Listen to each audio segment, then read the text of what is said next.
இந்த நியூஸ் பாருங்க, பார்க்க ரொம்ப பயங்கரமா இருக்கு. நான் கூட சரியா தூங்கல. அந்த பயம் பதட்டம் எனக்கு இப்படி இருக்கும்போது ஹஸ்பண்ட் அவருக்கு எப்படி பிடிச்சிருப்பாரு பார்த்தீங்கன்னா, பீகார் மாநிலம் சேர்ந்தவங்க. சென்னையில் பார்த்தீங்கன்னா காலேஜ் செக்யூரிட்டியாக வேலை பார்த்துட்டு இருக்காரு.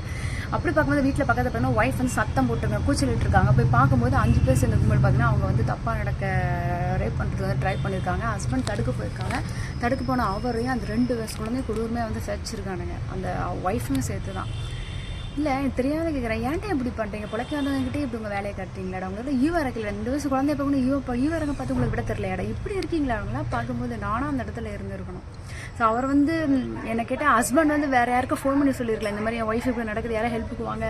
இல்லை அவர் அந்த நேரத்தில் என்ன துடிச்சிருப்பார், என்ன மைண்ட் செட்டு இருந்திருக்கான்னு தெரியாது. யாருக்கும் ஃபோன் பண்ணி சொல்லியிருக்கலாம், இந்த மாதிரி எங்கள் ரூமில் இந்த மாதிரி இருக்காங்க, வீட்டில் இந்த மாதிரி பிரச்சனை நடக்குது, யாருக்காவது இந்த மாதிரி வேறு யாராவது கூப்பிட்டு வந்திருக்கலாம். வீடு பக்கத்தில் கூட ஆள் இல்லையா?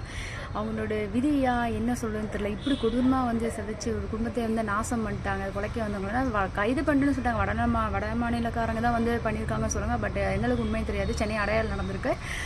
ஆனால் தமிழ்நாட்டில் பண்ணியிருப்பாங்கன்னு எனக்கு ஒரு டாட். ஸோ பொய்யான வடமாநிலம் பிடிச்சிட்டு அரெஸ்ட் பண்ணுன்னு சொல்லி போட்டிருக்காங்களா என்னன்னு தெரியல. ஏன்டா இப்படி பண்ணுறீங்க? ஒவ்வொரு நாளும் பொண்ணுங்களுக்கு பாதுகாப்பு கொடுங்கடா. ஏன்டா இப்படி பண்ணுறீங்க? அப்படின்ட்டு அவங்களுக்கு வெறி ஆகுது. உங்களுக்குலாம் மோசமாக இருக்கீங்களா? அவங்க அம்மா தங்கச்சின்னா உங்களுக்கு தோணாதடா? போதில் சோறிட்டு வேற ஏதாவது தின்றீங்களா? ஏன்டா இப்படி இருக்கீங்க?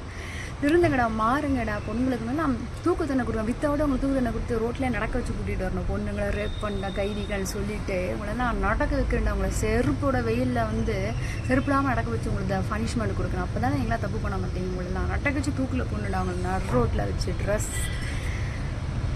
சே